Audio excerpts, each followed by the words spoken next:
La herencia y las primeras señales. No sé muy bien por dónde empezar esta historia. Supongo que debería comenzar por el momento en que todo cambió, pero la verdad es que las cosas ya estaban rotas mucho antes de que yo me diera cuenta.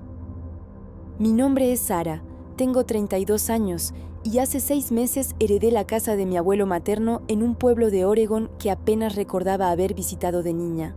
No fue una herencia feliz. Mi abuelo, William, murió solo en esa casa y tardaron casi una semana en encontrarlo. Un vecino notó que el periódico se acumulaba en el porche y llamó al sheriff. Cuando me lo dijeron, sentí una punzada de culpa que todavía me acompaña. Ni siquiera había hablado con él en los últimos 5 años. Mi relación con el abuelo William siempre fue complicada. Era un hombre severo, callado, del tipo que creía que las emociones eran una debilidad. Cuando le conté que estaba embarazada a los 25, soltera y sin planes de casarme, simplemente me miró con esos ojos grises y fríos y dijo que estaba decepcionado. Esa fue la última conversación real que tuvimos. Después de eso, solo intercambiamos tarjetas navideñas genéricas y llamadas incómodas de cumpleaños que duraban menos de 3 minutos. Mi madre había muerto cuando yo tenía 18. Un aneurisma cerebral que no dio señales ni oportunidad de despedidas, y con ella se fue el único puente que existía entre el abuelo y yo. Cuando el abogado me llamó para informarme sobre la herencia, mi primer instinto fue rechazarla. No quería nada de ese hombre. Pero entonces miré a mi alrededor en mi apartamento de 2 habitaciones en Portland, con las facturas acumulándose en la mesita de café y el aviso de desalojo que había llegado esa misma mañana. Acababa de perder mi trabajo como diseñadora gráfica en una startup que quebró de la noche a la mañana, y mis ahorros se habían evaporado pagando la guardería de Emma y tratando de mantener la cabeza fuera del agua. La casa era mi única opción. Una casa pagada, sin hipoteca, en un pueblo donde el costo de vida era prácticamente nada comparado con la ciudad. Podría empezar de nuevo. Emma podría tener un jardín. Podríamos respirar. El viaje hasta Millbrook Ridge tomó casi 4 horas. Emma iba dormida en su sillita del coche, con su conejo de peluche apretado contra el pecho y su carita serena enmarcada por rizos castaños despeinados. La miré por el espejo retrovisor cada pocos minutos, como siempre hacía, verificando que siguiera respirando, que siguiera ahí. Desde que nació, he vivido con ese miedo irracional de que algo le pase. Supongo que es lo que te hace ser madre soltera sin red de apoyo. Vives en un estado constante de vigilancia, sabiendo que si algo sale mal, solo estás tú para arreglarlo. Millbrook Ridge apareció como una postal de pueblos olvidados de Estados Unidos. Una calle principal con tiendas de antigüedades, una ferretería que parecía haber estado ahí desde los años 50, una cafetería con cortinas de encaje en las ventanas. Todo pintado en tonos pastel desteñidos por el sol y el tiempo. La casa del abuelo estaba a las afueras, al final de un camino de grava bordeado por abetos gigantescos que bloqueaban la mayor parte de la luz del sol. Cuando la vi por primera vez, sentí un nudo en el estómago. Era más grande de lo que recordaba. 2 pisos, revestimiento de madera pintado de un blanco grisáceo que se descascaraba en los bordes, un porche amplio con una mecedora oxidada que se movía levemente con el viento, como si alguien acabara de levantarse de ella. Emma despertó cuando apagué el motor. Me miró con esos ojos enormes color avellana, tan parecidos a los míos, y preguntó con voz somnolienta si esa era nuestra nueva casa. Le dije que sí, tratando de sonar emocionada, aunque por dentro sentía algo parecido al pavor. Había algo en esa casa que me hacía sentir observada, como si las ventanas fueran ojos que seguían cada uno de mis movimientos. Sacudí la cabeza, diciéndome que era ridículo, que solo estaba cansada y estresada y proyectando mis ansiedades en un edificio viejo. Las primeras 2 semanas fueron una ráfaga de actividad. Limpieza, desempaque, tratar de hacer que el lugar se sintiera menos como el hogar de un extraño muerto y más como el nuestro. El abuelo no había dejado mucho, muebles funcionales y sin carácter, ropa que doné de inmediato, algunas herramientas en el garaje. Pero había algo extraño en la distribución de la casa. La puerta del sótano, ubicada en la cocina junto a la despensa, tenía un candado industrial nuevo, completamente fuera de lugar en una casa llena de cerraduras antiguas y picaportes sueltos. Le pregunté al abogado del abuelo, el señor Hendricks, un hombre mayor con traje arrugado que olía a tabaco de pipa, sobre ese candado. Se removió incómodo en su silla cuando lo mencioné, ajustándose los lentes con un gesto nervioso. Me dijo que el abuelo había dado instrucciones específicas de que el sótano permaneciera sellado, que nadie debía bajar ahí. Cuando le pregunté por qué, solo se encogió de hombros y dijo que no era asunto suyo cuestionar los deseos de un cliente. Pero había algo en su tono, en la forma en que evitaba mi mirada, que me hizo sentir que sabía más de lo que decía. Le dije que era mi casa ahora y que eventualmente tendría que revisar toda la propiedad, incluyendo el sótano. Él asintió lentamente. Me entregó las llaves del candado envueltas en un sobre amarillento y me advirtió con voz grave que algunas puertas es mejor dejarlas cerradas. Emma se adaptó más rápido de lo que esperaba. Exploró cada rincón de la casa con esa curiosidad sin filtros que tienen los niños de 6 años, convirtiendo el desván en su castillo imaginario y el jardín trasero en su reino secreto. Pero había algo que me inquietaba. Desde la primera noche, Emma comenzó a hablar del sótano, no de una manera obvia o alarmante al principio, solo comentarios casuales que yo descartaba como parte de su mundo imaginativo. «El señor del sótano es simpático», dijo una mañana mientras desayunaba cereal. Levanté la vista de mi café y le pregunté de qué hablaba.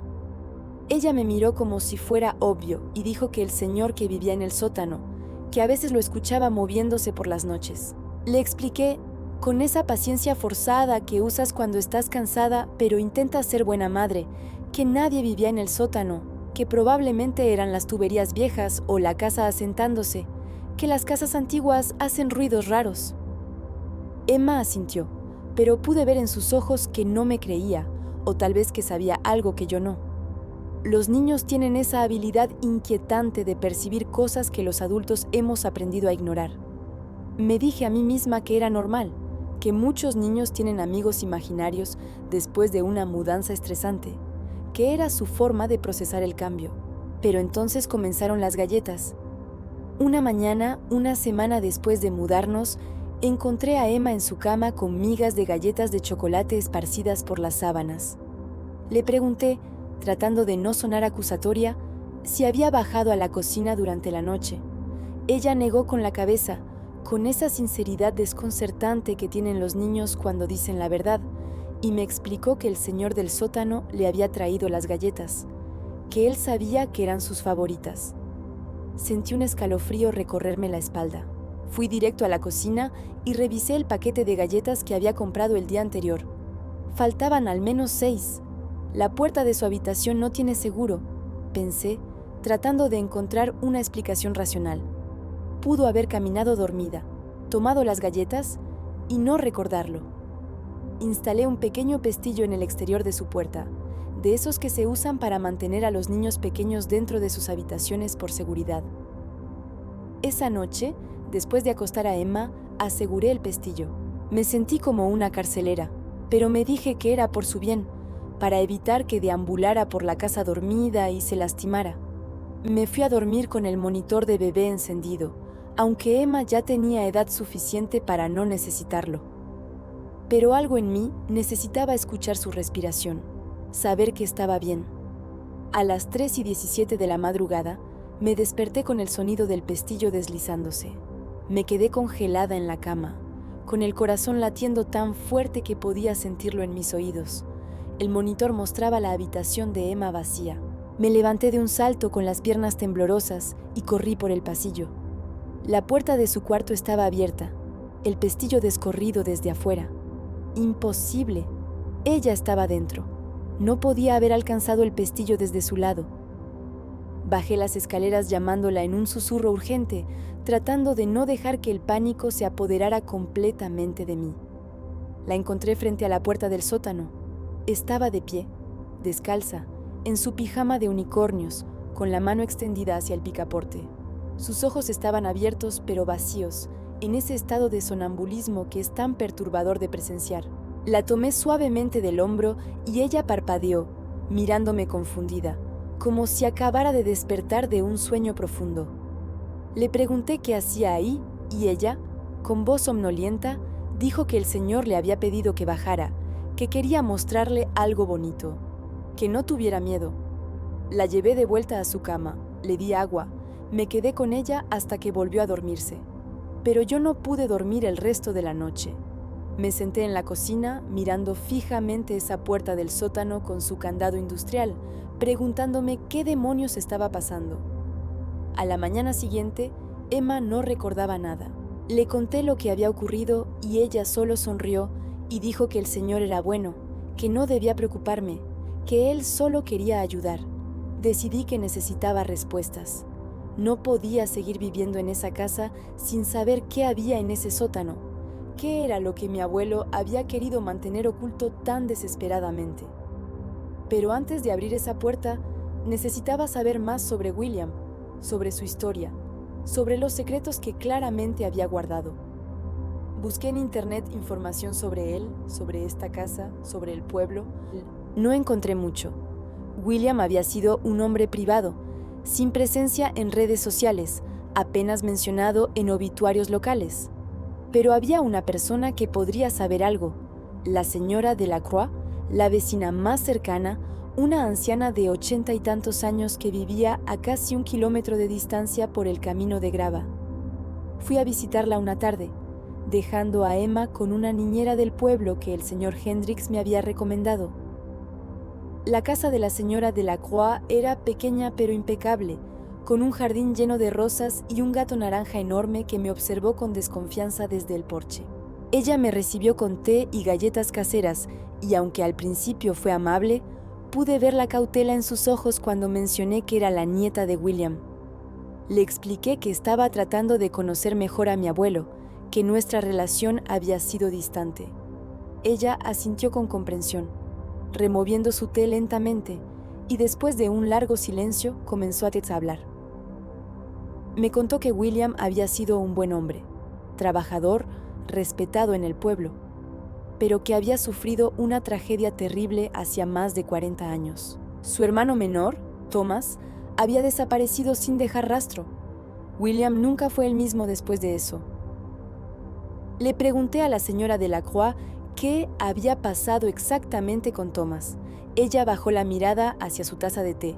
Su voz se volvió más suave, más distante.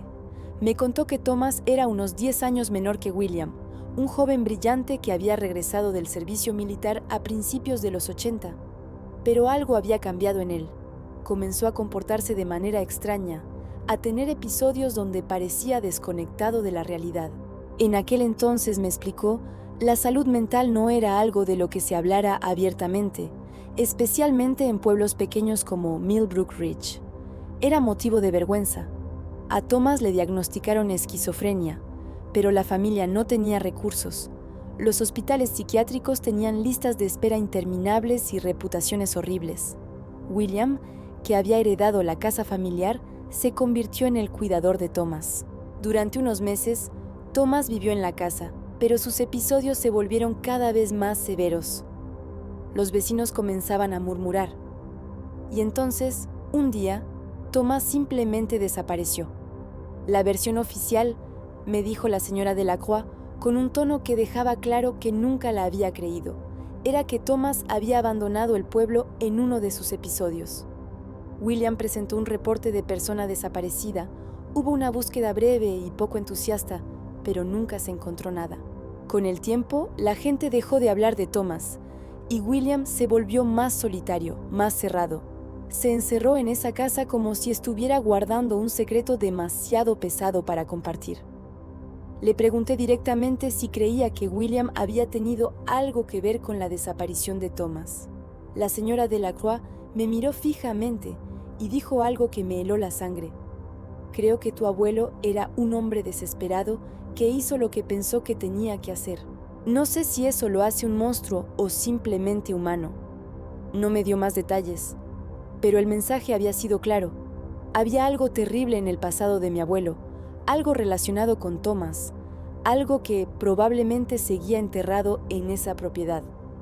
Conduje de regreso a casa con 1 millón de pensamientos girando en mi cabeza. Emma estaba feliz cuando llegué, pero yo apenas podía concentrarme. Esa noche, después de acostarla, me senté frente a la puerta del sótano con el sobre amarillento que contenía las llaves del candado. Las saqué lentamente, sintiendo el peso frío del metal. Una parte de mí quería dejar la puerta cerrada, vivir en la ignorancia, pero no podía, no después de todo lo que había descubierto, y no con Emma hablando del señor del sótano como si fuera real. Metí la llave en el candado, giró con un clic seco que resonó en la cocina silenciosa. Abrí la puerta y me golpeó un olor inmediato, humedad, moho y algo más, algo antiguo y orgánico. Las escaleras de madera descendían hacia la oscuridad. Busqué el interruptor de luz. Una bombilla desnuda parpadeó débilmente. Tomé mi teléfono, encendí la linterna y comencé a bajar. Cada escalón crujía bajo mi peso, sonidos secos y amenazantes. La temperatura bajaba a medida que descendía. El aire se volvía más pesado. Llegué al fondo y dirigí la luz de mi teléfono alrededor. El sótano era grande, con techo bajo, paredes de concreto y un piso de tierra. Había cajas apiladas, herramientas oxidadas, una vieja caldera. Nada particularmente aterrador a primera vista, solo un sótano viejo y descuidado. Pero entonces vi la segunda puerta. Al fondo, casi oculta detrás de un estante metálico, había una puerta de metal pesado, como las de un búnker. Tenía otro candado, más viejo y oxidado. Mi corazón comenzó a latir más rápido. Moví el estante con esfuerzo hasta que la puerta quedó expuesta. Probé la segunda llave del sobre. El candado se resistió, pero finalmente cedió con un chasquido.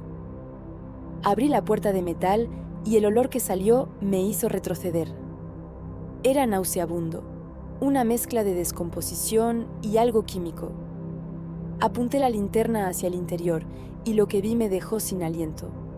No era un cuarto de almacenamiento, era una celda, una habitación pequeña con una cama oxidada empotrada en la pared y un colchón descompuesto. Había cadenas sujetas a la pared, con grilletes abiertos colgando, y las paredes tenían marcas, arañazos profundos en el concreto y frases grabadas: «Ayuda, déjame salir, por favor». Sentí que las piernas me fallaban. Me apoyé contra el marco de la puerta tratando de procesar lo que estaba viendo. Mi abuelo había construido esto, había mantenido a alguien aquí, a Thomas. Tenía que ser Thomas, lo había encerrado como a un animal, y nadie lo supo. Thomas simplemente se desvaneció, y mi abuelo siguió viviendo en esta casa, sobre su tumba, guardando su secreto durante más de 40 años. Me obligué a entrar en la habitación. Vi frascos de medicamentos viejos, sedantes y tranquilizantes, platos de metal, un vaso oxidado, y en un rincón encontré algo que me rompió, un diario. Estaba húmedo, pero aún legible. Lo abrí con manos temblorosas. Las primeras entradas eran de marzo de 1984. Thomas escribía sobre cómo William le había dicho que era por su bien, que en el sótano estaría seguro. William le prometió que sería temporal. Thomas, en su confusión, aceptó. Confiaba en su hermano mayor. Pero las semanas se convirtieron en meses. Las entradas del diario se volvían cada vez más desesperadas. Thomas escribía sobre las voces que escuchaba, sobre la oscuridad, sobre la soledad aplastante. Suplicaba a William que lo dejara ver el sol solo una vez más, pero William nunca aceptaba. Le traía comida, agua, medicamentos y galletas de chocolate, las favoritas de Thomas, como un gesto de afecto retorcido. Una entrada de septiembre de 1984 decía: «He dejado de gritar, nadie me escucha. A veces pienso que William tiene razón, que estoy mejor aquí. Pero entonces recuerdo el cielo, el olor del aire fresco, y me doy cuenta de que esto no es vivir. Esto es morir lentamente». Las últimas entradas eran casi ilegibles. La última que pude descifrar estaba fechada en enero de 1985. Decía simplemente: «Ya no sé qué día es, solo sé que quiero ver el sol una vez más, solo una vez más. Luego puedo descansar». Después de eso, las páginas estaban en blanco. Me senté en el piso sucio de ese sótano horrible, abrazando el diario, y lloré. Lloré por Thomas, por la vida que le robaron. Lloré por mi abuelo, por la monstruosidad de lo que había hecho, pero también por la desesperación que debió haberlo llevado a eso. No lo justifico, nunca podría, pero intenté entender, intenté imaginar estar en su lugar, sin recursos, sin opciones, en una época donde la enfermedad mental era un estigma insoportable, y aún así no pude. Busqué más evidencia. En una caja de metal debajo de la cama encontré más documentos. Un certificado de defunción falso que decía que Thomas había muerto en un accidente en California. También un mapa tosco del terreno, con una X marcada en el bosque detrás de la casa, junto a un gran roble. Y junto al mapa, una nota escrita por mi abuelo, fechada solo 3 semanas antes de su muerte. La nota decía: «Sé que lo que hice fue imperdonable. Mantuve a Thomas aquí pensando que lo protegía. Una mañana de febrero de 1985, bajé con su desayuno y ya no despertó. Se había ido. Lo enterré bajo el roble, el árbol donde jugábamos de niños. Le di una tumba digna. Nadie puede saber. Que Dios me perdone, porque yo nunca podré perdonarme a mí mismo. Esta casa guarda mis pecados. Dejé instrucciones de que el sótano permanezca sellado. Algunos secretos deben morir conmigo». Pero no murieron con él. Los secretos nunca mueren realmente, solo se entierran más profundo, esperando ser descubiertos. Salí de ese sótano temblando, cubierta de polvo y mugre, con el diario de Thomas apretado contra mi pecho. Cerré ambas puertas con manos temblorosas y subí las escaleras sintiéndome como si acabara de emerger de una tumba. Eran casi las 4 de la mañana. Emma seguía dormida. Me duché durante casi 1 hora, frotándome la piel hasta que estuvo roja, tratando de quitarme no solo la suciedad física, sino también la sensación de contaminación que me había dejado ese lugar. Pero no podía limpiar lo que había visto de mi mente. Las imágenes estaban grabadas ahí permanentemente. Las cadenas, los arañazos en las paredes, las palabras desesperadas de Thomas en su diario. No dormí el resto de la noche. Me senté en la cocina con una taza de café que se enfrió sin tocarla, mirando el amanecer. Tenía que decidir qué hacer con esta información. La parte racional de mi cerebro me decía que debía llamar a la policía, reportar lo que había encontrado, permitir que Thomas finalmente tuviera justicia.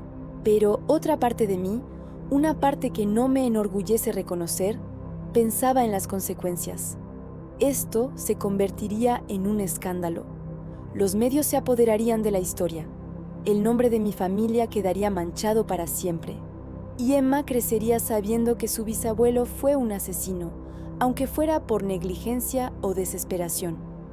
Pero más allá de las consideraciones prácticas, había algo más urgente que necesitaba entender. Emma. Su comportamiento extraño, sus menciones constantes del señor del sótano, las galletas que aparecían misteriosamente.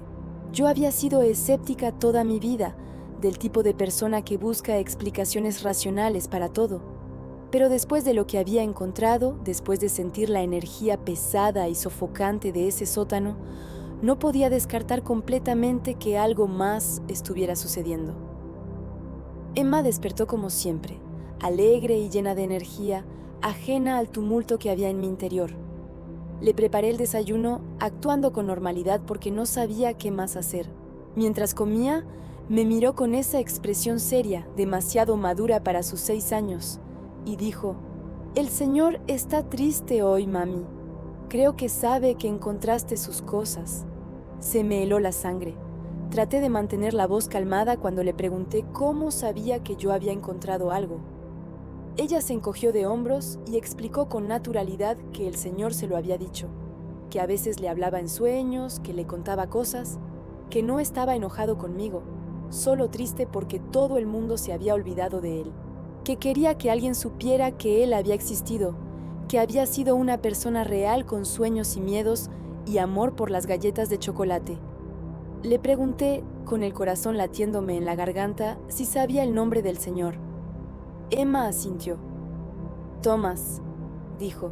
«Se llama Thomas y era el hermano del abuelo William.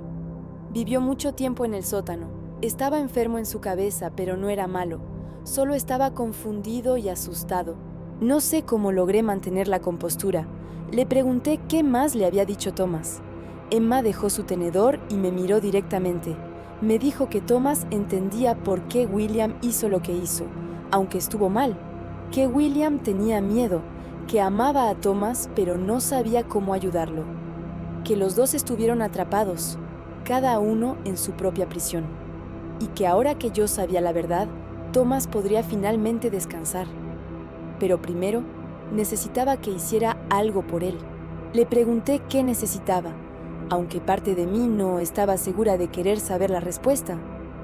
Emma dijo que Thomas quería que su cuerpo fuera encontrado, que tuviera un funeral de verdad, con su nombre en una lápida donde la gente pudiera visitarlo, que ya no quería estar escondido en el bosque como un secreto vergonzoso.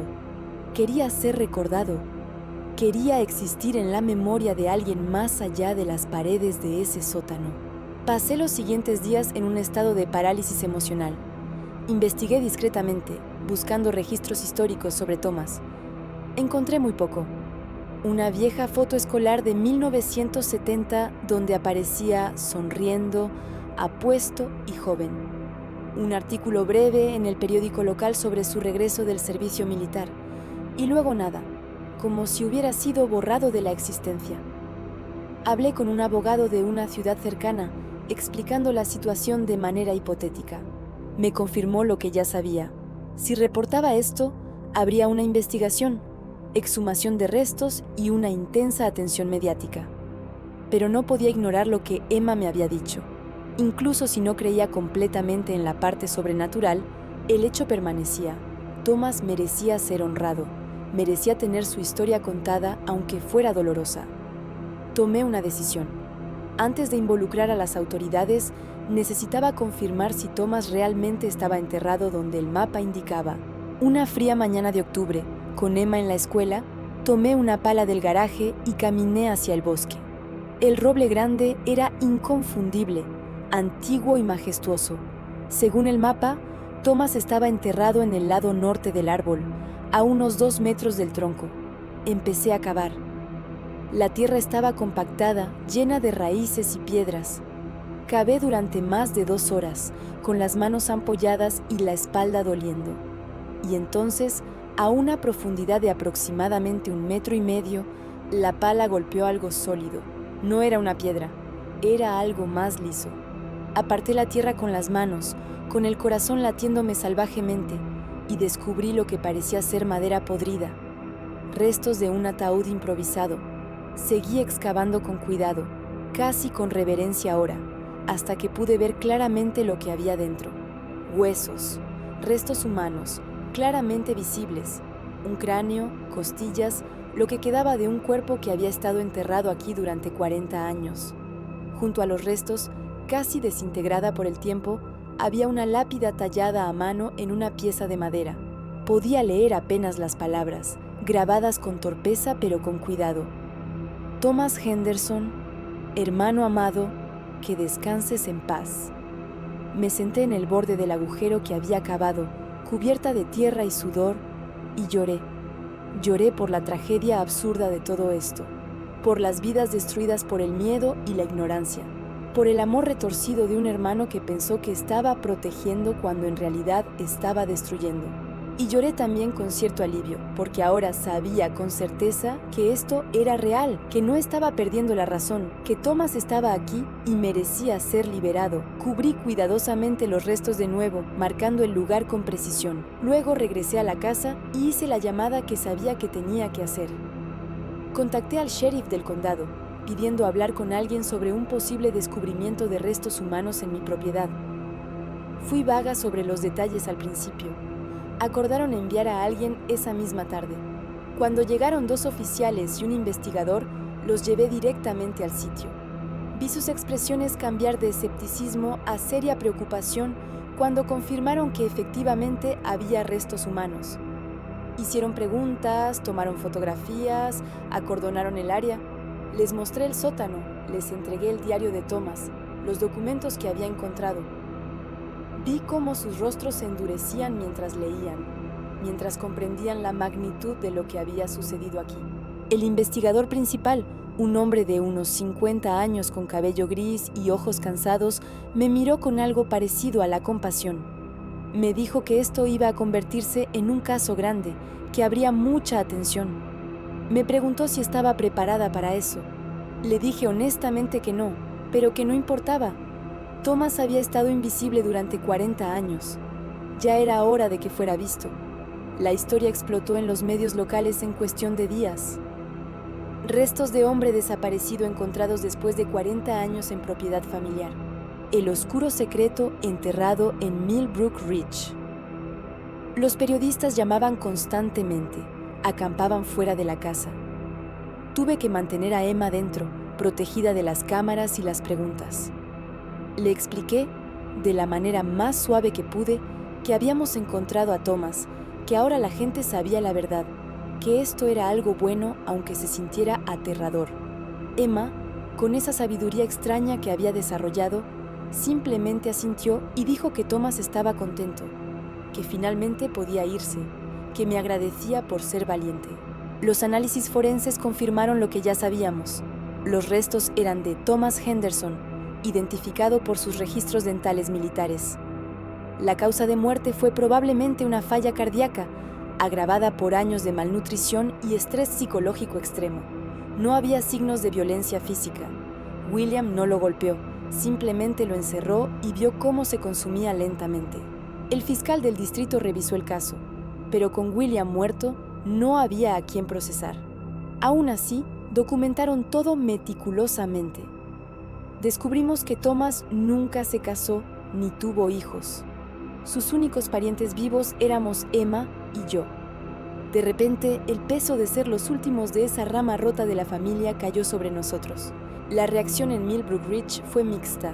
Algunos ancianos recordaban a Thomas y estaban horrorizados. Otros defendían a William, diciendo que eran tiempos diferentes.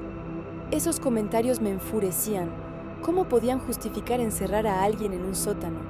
Eso no es cuidado, es crueldad. Pero también recibí un apoyo inesperado. La señora Delacroix me tomó de las manos un día y me dijo que había hecho lo correcto, que los secretos familiares, especialmente los construidos sobre el sufrimiento, deben salir a la luz para poder sanar. Su confesión de sospecha y culpa por su silencio me dio fuerzas. 6 semanas después, organicé un funeral para Thomas. Fue una ceremonia pequeña, pero digna. Asistimos unas 20 personas. Emma, yo, la señora Delacroix y algunos vecinos. Compré una lápida de granito con una inscripción que me costó semanas elegir. Thomas Henderson, hermano, hijo, soldado. Tu voz fue silenciada pero no olvidada. Descansa en paz bajo el sol que tanto anhelaste. Durante el funeral, Emma se mantuvo a mi lado. Cuando bajaron el ataúd, se acercó al borde de la tumba. De su bolsillo sacó un paquete de galletas de chocolate, las mismas que William le daba a Thomas. Las dejó caer sobre el ataúd y susurró algo. Al volver, me miró con los ojos llenos de lágrimas y dijo: «Dice adiós, mami. Dice gracias por las galletas y por recordarlo». No sé si Emma realmente hablaba con el espíritu de Thomas o si era la intuición de una niña procesando el trauma. Pero una parte de mí, la que sintió la pesadez de esa casa, elige creer que Thomas encontró en Emma un faro, un alma pura que pudo escucharlo cuando nadie más podía. A través de ella, finalmente contó su historia. Después del funeral, tomé una decisión. No podíamos seguir viviendo allí. La casa estaba impregnada de tristeza. Emma y yo merecíamos un nuevo comienzo. Puse la casa en venta, siendo completamente honesta sobre su historia. Sorprendentemente, un historiador retirado la compró. Quería convertirla en un museo sobre la historia del tratamiento de la salud mental, usando la historia de Thomas como una lección. Le vendí la propiedad por menos de su valor, con la condición de que el sótano se preservara tal cual, con placas informativas, y que se colocara una placa conmemorativa para Thomas en la entrada. Quería que todos supieran que esta no era solo una historia de horror, sino la de una persona real que merecía ser recordada con dignidad. Con el dinero, Emma y yo nos mudamos a una ciudad a unas horas de distancia. alquilamos un apartamento luminoso, lleno de sol. Conseguí un trabajo remoto y Emma empezó en una nueva escuela donde era simplemente Emma, no la niña de la casa del sótano. Parecía más ligera, como si se hubiera quitado un peso de encima. Ya no hablaba de Thomas ni caminaba dormida. Una noche le pregunté si alguna vez pensaba en la casa vieja. Me dijo que a veces, pero que ya no podía escuchar a Thomas. Creía que eso significaba que él ya estaba bien, que había encontrado su camino, y estaba contenta de haberlo ayudado. Le pregunté si tuvo miedo. Negó con la cabeza. Dijo que Thomas nunca fue aterrador, solo triste, que sentía su tristeza como una niebla, pero que en el fondo él era amable. Solo quería ser visto, recordado. Los años pasaron. Fui a terapia para procesar todo, para entender que no era responsable de los actos de mi abuelo, pero que al revelar la verdad, había roto un ciclo de silencio y vergüenza. El museo abrió 2 años después. El nuevo dueño, el doctor Marcus Chen, hizo un trabajo increíble. La casa fue restaurada, con exhibiciones educativas y respetuosas.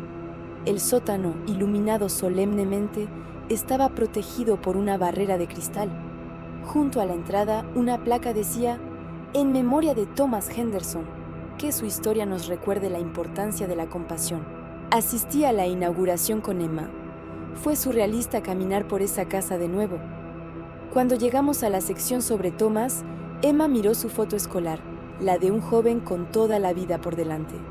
Luego, con voz firme, le dijo al doctor Chen, «Hiciste un buen trabajo. Thomas estaría contento». Él se agachó y le agradeció, diciéndole que sin nuestro coraje, Thomas habría seguido olvidado. Esa noche, en nuestro balcón, pensé en el camino recorrido, en cómo una herencia se convirtió en una pesadilla y luego en una oportunidad para sanar. Traté de encontrar algo de perdón para mi abuelo, imaginando su tormento. Ya no importa si lo de Emma fue real o no. Lo que importa es que Thomas ya no es un secreto. Su nombre está en granito, su historia se cuenta. Su sufrimiento no fue en vano. Emma ahora tiene 11 años. Es una niña brillante y feliz. Sigo cargando con esto, pero también siento paz. Hice lo correcto. Aprendí sobre el costo del silencio, sobre cómo los secretos familiares envenenan generaciones. Aprendí que se puede entender a una persona sin perdonar sus actos. William estaba atrapado en su propia prisión de miedo y amor retorcido. Y finalmente, aprendí sobre el poder de ser testigo, de reconocer el sufrimiento de alguien incluso décadas después. Thomas solo quería que alguien supiera que existió, que importó. Y ahora su historia enseña, su memoria vive. A veces en el silencio de la noche, pienso en su última anotación en el diario. Solo quiero ver el sol una vez más. Y espero con todo mi ser que donde quiera que esté, el sol brille para él eternamente.